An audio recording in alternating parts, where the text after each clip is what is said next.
Bonjour à toutes et à tous. Il y a près de 6 mois survenait la catastrophe naturelle la plus dévastatrice de l'histoire de notre pays. Les 14 et 15 juillet dernier, une grande partie de la Wallonie était ravagée par des inondations qui ont emporté habitations, infrastructures et surtout aussi des vies humaines. 6 mois après, nous vous proposons de revenir sur ce qui a été fait pour secourir les personnes touchées, mais aussi pour sauvegarder un patrimoine menacé. Avant ça, je vous propose de découvrir en images un bref rappel de l'ampleur de cette catastrophe. Regardez.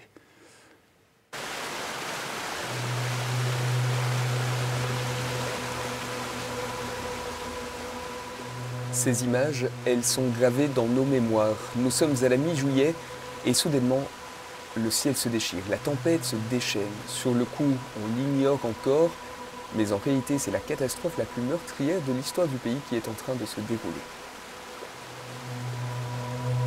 Il pleut dans le Limbourg, il pleut dans toute la Wallonie, et c'est en province de Liège que la situation est la plus dramatique.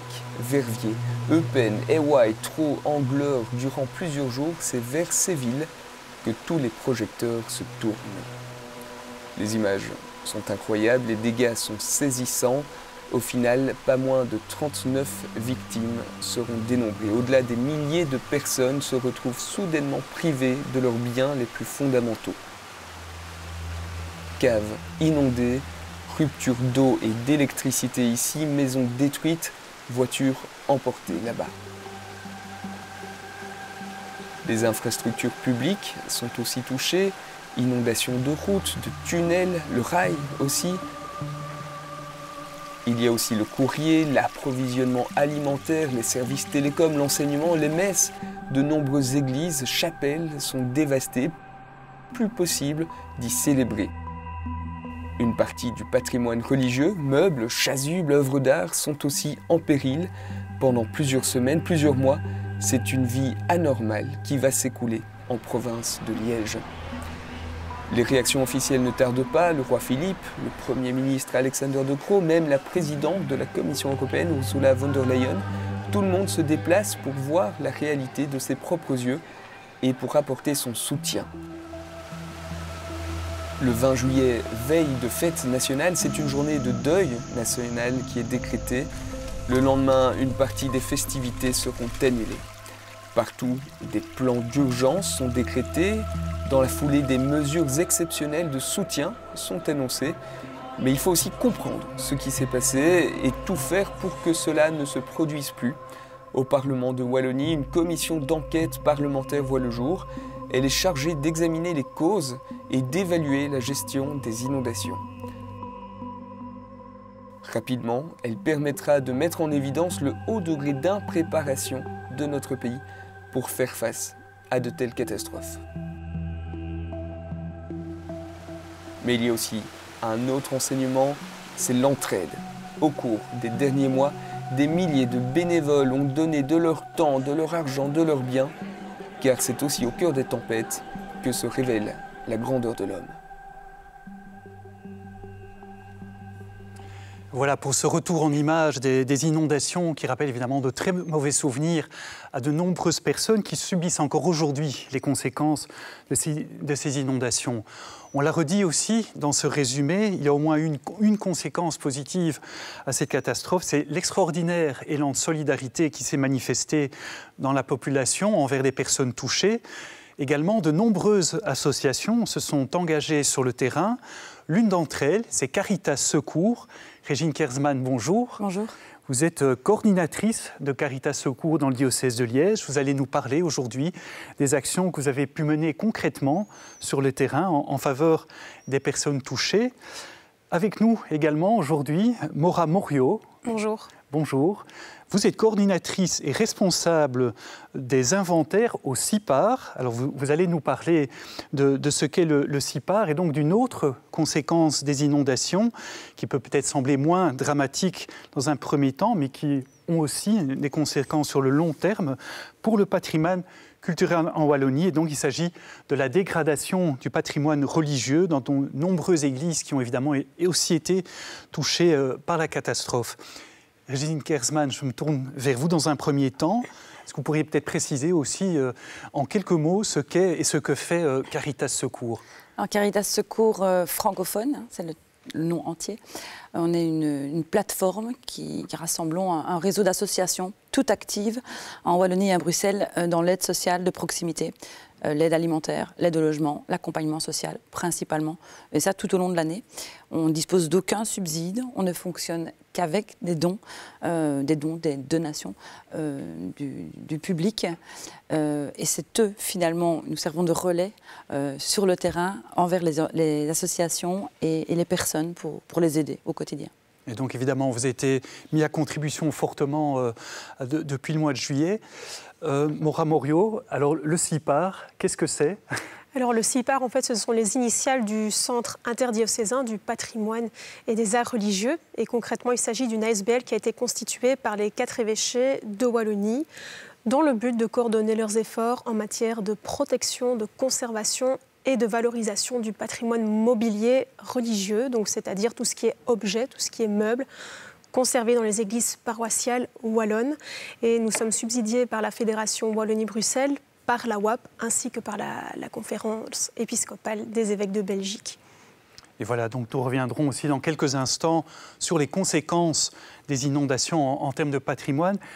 Régine Kersman, quand les inondations se sont produites, à quelle situation avez-vous été confrontée sur le terrain, en particulier justement en province de Liège ? Alors c'est vrai qu'en plus, moi je suis de Liège et j'étais ce jour-là en télétravail. Et j'étais située vraiment entre les 2 quartiers qui ont été les plus touchés à Liège, à savoir Chênay et Angleur. Et très vite, voilà, au vu de ce qu'on voyait passer sur la Meuse, dans la Meuse, et le niveau de l'eau, très vite au niveau de Caritas, on a réagi. Et c'est vrai que modestement, on a été les premiers à lancer un appel à dons, car c'était très évident au matin du 15 juillet que la catastrophe allait faire de nombreuses victimes et laisser beaucoup de traces. Et donc, on a lancé cet appel à dons ce premier jour parce qu'il n'y avait pas de mots pour dire les vies que l'on voyait passer. Je me souviens de voitures, de lits d'enfants, de jouets qui circulaient sur le fleuve. Et assez vite, on s'est mis avec mes autres collègues de Bruxelles. Caritas Secours a une délégation dans chaque province de Bruxelles et de Wallonie. On s'est rassemblés et on s'est dit on lance un appel à dons. Ça a été très vite fait, peut-être un peu trop vite fait parce qu'on l'a fait avec le cœur, mais dans les 2 heures qui ont suivi cet appel à dons mis en ligne, j'ai reçu des centaines d'appels de personnes qui voulaient venir aider, venir donner. Et effectivement, on était pendant les vacances, beaucoup étaient en télétravail, évidemment, avec la situation sanitaire que l'on connaît. Et donc, je n'avais aucune information réelle pour pouvoir dire aux gens quoi faire, où aller, et c'était très compliqué. Donc, il a fallu d'abord rassembler les informations. C'était vraiment... on était dépassés par la situation et dépassés en même temps par les gestes de solidarité et les appels que j'ai pu recevoir de tout le pays, vraiment, et même de l'étranger. Parce que face à ces images qui ont circulé toute la journée sur les réseaux et dans les télés, les gens n'ont eu qu'une envie, c'est venir en aide aux personnes touchées par les inondations. Alors, quelques jours après, j'imagine que vous avez pu mettre des actions en place. Alors c'est vrai que très vite, avec les gouverneurs des provinces, on les a incités aussi parce que vraiment tous les services publics étaient dépassés. Par exemple, à Bruxelles, je me souviens que le gouverneur m'a dit on va mettre en place une cellule de crise parce que les gens veulent donner et on ne peut pas faire venir les gens sur Liège ou sur Namur. Et donc on a des centres de crise, on a participé à la mise en place de centres de crise pour récolter principalement de l'alimentaire, des vêtements chauds aussi. On était en juillet, mais il ne faisait pas très, très chaud. Et puis, alors, on a fait un appel au sein des associations actives sur le terrain en province de Liège et à Namur pour savoir de quoi elles avaient besoin. Mais il faut savoir que la plupart ont répondu fin juillet, 10 jours après, parce qu'au moment même, c'était difficile de savoir quoi faire. Parce qu'on ne savait pas, où étaient les gens. Beaucoup avaient été dans des familles, c'était un peu enfoui. Il a fallu pratiquement 15 jours pour un petit peu faire le décompte des personnes sinistrées, même si j'aime pas trop le mot, parce que ça fait un peu sinistré, réfugié, c'est un peu une étiquette qui est un petit peu, qui n'est pas très belle à porter. Et que certains d'ailleurs ont encore aujourd'hui, il faut savoir, ont du mal à porter je suis sinistré, c'est pas... Et puis donc très vite, les associations nous ont dit, nous on a besoin d'aider des familles, on a besoin de lits, on a besoin, voilà. Et donc à ce moment-là, à travers ça, avec les dons déjà reçus, on a fait des dons financiers. Il faut savoir qu'on a reçu plusieurs centaines de milliers d'euros à Caritas. On n'a pas atteint les montants d'autres associations, mais voilà, on a eu, les gens ont été généreux très rapidement. Et donc avec ces dons, les associations sur le terrain sont venues en aide très rapidement à beaucoup de familles. Je pense aussi sur Rochefort, il y a aussi sur Wavre. Mais il reste encore beaucoup à faire. Et à 6 mois après, c'est inimaginable. Si on a pu aider directement en électroménager, en paiement de factures d'énergie, pour essayer de dispatcher les frais auxquels les familles étaient confrontées. Il fallait attendre de déblayer, de nettoyer, le passage des assurances, le passage des experts. Certains, aujourd'hui encore, attendent encore le passage des experts, il faut le savoir. Et ça, c'est dramatique. Donc aujourd'hui, à l'heure actuelle, à Caritas Secours, on est en passe de terminer, on met en place un rapport pour savoir où on en est justement concrètement, parce que parmi les personnes sinistrées, il y a des illégaux, des sans-papiers, qui sont difficiles à comptabiliser et qu'il faut aussi aider. Merci pour ce premier tour d'horizon de votre action Caritas Secours. On reviendra tout à l'heure sur la situation aujourd'hui et ce qui reste à faire. Maura Morio, je me tourne vers vous. Donc, à côté des personnes qui ont été directement touchées, des habitations qui ont été détruites, beaucoup de bâtiments publics aussi ont été touchés, dont des églises. Est-ce que justement, vous avez une idée du nombre d'églises qui ont été touchées en Wallonie? Alors, grosso modo, il y a à peu près une trentaine d'églises paroissiales qui ont été touchés, mais évidemment, la majeure partie de ces édifices sont localisés dans le diocèse de Liège. Il y en a à peu près 28, dont les dégâts sont évidemment à ampleur variable.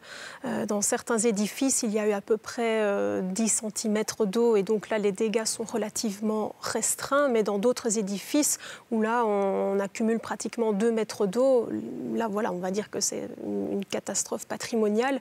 Maintenant, la grande particularité de la gestion de cette crise, c'est qu'il fallait faire preuve d'énormément de diplomatie, parce que bien entendu, c'est avant tout une catastrophe humaine. Et donc, les habitants, les communes ou même les gestionnaires de ce patrimoine, qui sont majoritairement les fabriques d'églises, avaient d'autres chats à fouetter, comme on peut le dire. Et donc, ce n'était pas nécessairement bienvenu de tout de suite, dans les heures qui ont précédé les inondations, de les contacter. Et donc, il a fallu agir, on va dire, patiemment. Et on a surtout travaillé avec l'évêché de Liège, puisque c'était la province qui était la plus sinistrée. Donc c'est vous, au CIPAR, qui avez pris l'initiative de contacter les paroisses, les fabriques d'églises. Après combien de temps ? Alors, on a commencé à prendre des contacts après, on va dire, 4 ou 5 jours qui ont suivi les sinistres. Il y avait quelques fabriques d'églises avec qui on avait déjà de très bons contacts et qu'on a réussi à contacter très rapidement. Mais avec l'évêché de Liège, on a constitué un listing de zones qui étaient potentiellement touchées pour pouvoir se répartir justement la prise de contact. Et il faut aussi savoir que le CIPAR a été très rapidement sollicité par l'Institut royal du patrimoine artistique, donc qui est l'IRPA, qui est une institution fédérale de protection du patrimoine en Belgique, et qui a pris l'initiative de constituer une cellule de crise pour rassembler tous les organismes qui sont impliqués justement dans la protection du patrimoine. Et donc l'IRPA et aussi le bouclier bleu, qui est un équivalent de la Croix-Rouge, mais dans le secteur patrimonial, ont vraiment joué un très grand rôle dans la gestion de cette crise et nous ont beaucoup appuyés. Alors concrètement, vous avez été sur le terrain, vous avez été sur place. Qu'est-ce que vous avez constaté? Quel est le type de dégâts que vous avez pu constater dans les églises? Alors nous sommes allés sur place, on va dire, 2 semaines après les faits. Donc la première zone où nous avons pu nous rendre, c'était Verviers. Et les premières images, bien évidemment, ça tenait limite du surréalisme. On croyait qu'on était face à des paysages de désolation où limite il y avait eu un conflit. Et donc c'est vrai que quand on a pénétré dans les premières églises sinistrées, ça a été quand même assez impressionnant. Il y avait encore énormément de boue partout, il y avait des flaques d'eau, on voyait déjà de la moisissure aussi qui commençait à apparaître, surtout sur les structures en bois. Il faut dire que la moisissure, c'est le gros problème, non seulement dans les lieux de culte, mais aussi dans toutes les habitations, parce qu'en plus, c'est extrêmement dangereux pour la santé. Et donc, ça, je veux dire que c'est la problématique qui nous a donné le plus de fil à retordre. À part le mobilier, d'autres dégâts aussi? Oui, les plus gros dégâts ont été visibles au niveau des textiles liturgiques. Donc en effet, beaucoup de sacristies qui contiennent quantité de vêtements, de linge qui ne sont plus nécessairement utilisés ont été très touchés. Le textile, par définition, est un matériau qui est déjà très fragile et généralement, ces biens-là n'avaient pas été évacués en urgence, contrairement à l'orfèvrerie qui a ce caractère plus précieux et ce sont les premières choses qu'on a sorties. Alors, qu'est-ce que vous avez fait concrètement? Donc, est-ce que vous avez pu sauver du matériel? Il a fallu restaurer, traiter pour préserver? Voilà. Alors, dans les premières semaines qui ont suivi le sinistre, la première tâche était de cartographier les bâtiments qui étaient touchés. Et donc, ça s'est fait sous forme de prise de contact. Et ensuite, on allait sur site pour développer des constats d'état. Et ces constats d'état servaient ensuite à en faire rapport à la fois aux fabriques d'églises, aux communes, ainsi qu'au comité de crise. Et puis, une fois que ces premiers rendez-vous sur place étaient faits, on retournait une deuxième fois avec un accompagnement de restaurateurs qui, pour la majeure partie, étaient venus aider bénévoles via le réseau du Bouclier Bleu. Et donc là, dans un second temps, ce qu'on faisait, c'était une évaluation plus poussée avec la constitution d'un inventaire. Il faut savoir que dans la plupart des églises paroissiales wallonnes, il y a très rarement des inventaires qui sont à jour et par conséquent, on a dû le faire. On a identifié les patrimoines qui étaient les plus touchés et on a aussi établi par ordre de priorité ce que l'on pouvait faire. Et donc, généralement, c'était d'abord stopper la propagation des moisissures. Et parmi les missions coup de poing qu'on a pu mener, tout d'abord, c'est l'évacuation de sculptures, notamment dans la commune de Thro, à l'église de Frépont, où il y avait plusieurs œuvres qui dataient entre le 15e et le 17e siècle. Et là, on a été accompagné d'une équipe d'environ 10 restaurateurs. Et on a également pu intervenir à l'église de Préyon pour débloquer tous les meubles qui, avec l'eau évidemment, le bois avait gonflé. Et je dois dire que ça a été assez compliqué de rouvrir les tiroirs et de découvrir ce qu'il y avait encore à l'intérieur. Donc là, c'était tout un micro-organisme et un biotope de moisissures de toutes les couleurs de l'arc-en-ciel qu'on avait retrouvé. Et là, des choix, malheureusement, ont dû s'imposer. Donc concrètement, vous n'avez pas pu sauver tout le mobilier. Si vous deviez avoir une sorte de pourcentage, qu'est-ce que vous êtes arrivé à sauver des moisissures, de la détérioration? Heureusement, on a quand même pu sauver énormément de choses.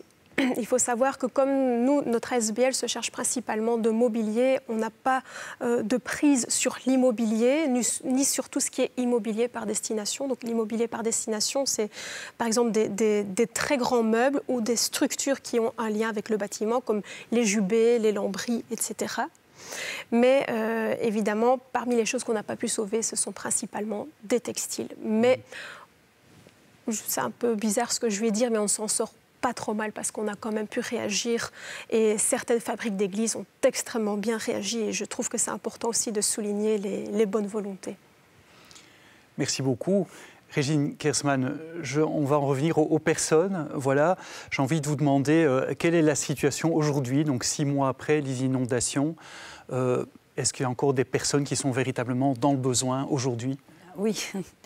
Hélas, oui, il y a encore des centaines de familles qui ne dormiront, qui n'ont pas passé Noël chez eux et qui peut-être ne seront pas rentrés chez eux avant juillet prochain. Depuis le mois de septembre, une fois passée la période de nettoyage, il faut savoir pour rebondir sur ce que vient de dire Madame, c'est que effectivement, au début, genre les 3 premières semaines, là pourtant pour les personnes touchées par les inondations, étaient d'être écoutées. Vraiment, ils avaient besoin de raconter ce qu'ils avaient vécu. Et ça a été aussi une des parties, de ce qu'on a fait sur le terrain, ce que les associations ont fait beaucoup sur le terrain, bénévoles et permanents. Donc ici, depuis le mois de septembre dernier, là on a pu commencer à pouvoir reloger des personnes en payant des cautions, en participant au paiement de cautions dans des appartements. Mais là encore, la réalité est que tous les propriétaires n'acceptent pas de loger des personnes touchées par les inondations, il faut le savoir. Certains ont du mal à accepter. Et depuis aussi le début de l'automne, on a beaucoup participé parce qu'il y a encore énormément de maisons qui étaient non séchées, toujours humides. Donc on a participé en achetant des déshumidificateurs, des poêles à pellets qui tournaient. Donc aujourd'hui, la majorité des personnes qui sont encore touchées de près, soit habitent à l'étage de leur maison, qu'elles ne veulent pas quitter, soit sont en quête d'un logement. Et donc, elles sont dans des maisons en conteneurs, parfois dans la famille. Mais bon, la famille, les amis, ça dure un temps. Maintenant, ça devient long. Et ceux qui sont rentrés vivent cas un cas chez eux et craignent les factures d'énergie qui vont tomber, les totaux, les clôtures, voilà, des factures d'énergie. Et ça, on l'appréhende aussi et on sera également à leur côté dans la mesure du possible pour pouvoir les soutenir parce que ça risque d'être également une catastrophe pour de nombreuses familles. La plupart des familles touchées par les inondations sont quand même des familles relativement précarisées. Pas toutes. Il y a beaucoup de commerçants, d'artisans et d'entreprises. Mais c'est quand même une majorité de personnes qui ont de petits revenus. À côté de l'aide au logement ou au relogement, à côté peut-être de l'aide par rapport à des factures, il y a d'autres choses aussi, d'autres actions encore aujourd'hui pour aider les personnes? Alors tout ce qui est aide aux biens de type électroménager, ça s'est réglé depuis longtemps. C'est d'ailleurs les premières choses qui sont arrivées. Il y a aussi un accompagnement social, parce qu'il y a beaucoup de personnes qui ont été tétanisées, qui sont encore choquées par ce qu'ils ont vécu. On a reçu encore peu avant Noël des témoignages de personnes qui font des cauchemars parce qu'ils sont restés 2 jours avec de l'eau jusqu'au genou, à attendre des secours parfois parce on n'a pas tout dit sur les inondations. Je pense qu'on ne saura jamais tout. On n'est pas dans le secret des familles, mais il faut savoir qu'il y a des témoignages pour ceux qui ont été sur place, des personnes qui en parlent aujourd'hui comme si c'était arrivé hier, quoi. Et c'est quand même assez difficile à expliquer qu'en Belgique, au XXIe siècle, dans un pays qui est comme le nôtre, considéré comme riche, c'est quand même dur de voir la réalité, la lenteur finalement de cette reconstruction, alors qu'on pourrait imaginer qu'avec l'élan de solidarité, ça aurait pu suivre. Mais l'élan de solidarité, évidemment, il était humain, il était bénévole. Je veux dire, j'ose dire que quand même les services publics toujours n'ont pas été dans le suivi de tout ce qu'on fait. Par contre, les associations sur le terrain, dont les associations de Caritas, mais aussi bien d'autres. Caritas a soutenu d'autres associations qui sont en dehors de son réseau. Toutes celles qui étaient au contact direct avec ces personnes, des enfants aussi, énormément, qui ont tout perdu. Que ce soit du jouet à l'ordinateur, au cartable. Pour eux, c'est énorme d'avoir perdu tout ça. Et certains vivent encore aujourd'hui. Je pense à un exemple, l'ancien hôpital de l'Espérance à Liège, qui a été transformé en centre pour personnes sinistrées par les inondations. Il est actif jusqu'au 31 mars. Au 31 mars, la centaine de familles présentes là, avec de nombreux enfants, n'est pas certaine de retrouver son logement. Donc on va se retrouver avec un problème de logement et de famille qui va perdurer probablement jusqu'à l'été. Donc aujourd'hui, le problème, il est là, c'est le logement, principalement. Aura Morio, même question. 6 mois après, où en est-on dans le sauvetage ou la préservation du patrimoine religieux en Wallonie ? Alors, grosso modo, maintenant, on va dire que l'étape d'urgence, si je puis l'appeler comme ça, elle est, on va dire, entre guillemets, révolue, mais il y a quand même encore une phase de suivi qui doit être poursuivie absolument. D'ailleurs, pour cela, l'évêché de Liège a engagé un conservateur-restaurateur pour pouvoir justement assurer ce suivi. Et il faut savoir qu'il y a d'autres choses que l'on va essayer de mettre en place. Encore aujourd'hui, il y a certains textiles qui ont pu être rescapés, qui ont pu être sauvés, sont encore actuellement dans une église qui n'a pas été inondée, pour ainsi dire. Mais bon, on sait tous que les édifices religieux, principalement les églises paroissiales, ne sont plus autant fréquentées qu'avant. Ce sont des bâtiments très énergivores qu'il faut chauffer. Et là, à l'arrivée de l'hiver, voilà, le froid qui arrive, l'humidité, et par conséquent, c'est loin d'être un endroit idéal pour pouvoir préserver ces textiles. Et donc, on va mettre en place, en début d'année prochaine, un lieu de dépôt pour l'instant provisoire, pour pouvoir y installer tous ces textiles qu'on a pu sauver d'une église verviétoise. Et on va réfléchir ensemble avec des restaurateurs textiles pour savoir quelles sont les pièces qu'on pourrait sauver. Et là, je parle principalement d'une collection qui date principalement du XVIIIe siècle, donc ça vaut quand même la peine d'essayer de trouver quelque chose. Et voilà, comme pour Caritas, il y a également un appel aux dons qui a été lancé par le Bouclier Bleu et par tout le comité de crise. Bien entendu, ça n'aura peut-être pas la même portée parce qu'on ne parle pas non plus, nous on parle en termes de patrimoine, on ne parle pas en termes de besoins humains, mais il faut savoir que cet appel aux dons existe également pour essayer de sauver ce qu'on peut sauver. Dernière question pour vous, Régine Kersman. Ben voilà, qu'est-ce qu'il y a à faire de votre côté par Caritas Secours, on va dire dans les 6 prochains mois? Les gens continuent à donner. Il faut savoir que les gens ont été généreux les 6 premiers mois, je veux dire, qui ont suivi les inondations, et ça continue, c'est vrai. Donc nous, ce qu'on fait avec ces dons, évidemment, c'est qu'on fait on fait de l'aide directe aux familles qui en ont besoin pour le moment, et principalement maintenant dans les prochains mois, ça va être de l'aide au logement. Payer des loyers, payer des cautions dans la mesure du possible pour que les gens puissent être relogés le plus vite possible. Mais là encore, la difficulté, elle est au niveau humain, parce qu'on ne peut pas obliger une famille à aller habiter, à quitter sa région de cœur ou de naissance parce qu'on a trouvé, nous, un logement quelque part. Donc c'est vraiment un travail très difficile sur le terrain et de partage, d'écoute. Ce ne sont pas des... Cette catastrophe naturelle nous a mis face à un problème qui est vraiment celui du rapport à l'autre. On ne peut pas imposer parce qu'on s'appelle Caritas ou parce qu'on s'appelle d'autres. Voilà, j'ai une solution pour vous, vous devez la prendre. Non, on essaye de trouver les solutions adaptées aux personnes et aux familles. Et il y a encore sur Verviers, sur Pepinster, aujourd'hui, des gens qui sont dans le besoin et qui ne veulent pas quitter leur maison. Et pourtant, la maison, elle a des champignons, elle a des moisissures. Probablement, on n'arrivera pas à la sauver. D'ailleurs, il y a des communes comme Traux où on a démoli des maisons, Pepinster aussi d'ailleurs, pour être sûr que les personnes ne puissent pas... voilà, parce qu'on ne peut pas rester. Je voulais juste rebondir sur quelque chose qu'elle a dit. Rapidement, on arrive au terme de l'émission. C'est parce que beaucoup de volontaires ont été aidés, les églises en juillet très vite, dont aussi de nombreux musulmans qui sont allés aider à sauver les églises. Et c'était important aussi de le dire. Merci beaucoup pour cette précision. Merci à tous deux d'avoir présenté vos actions à la suite de ces inondations donc dramatiques de juillet dernier. Merci à vous de nous avoir suivis. Si vous souhaitez revoir cette émission, c'est sur Ovio ou sur le site catobel.be. Et n'hésitez pas à aller visiter les sites internet caritassecours.be et sipar.be. Merci de votre fidélité et à très bientôt.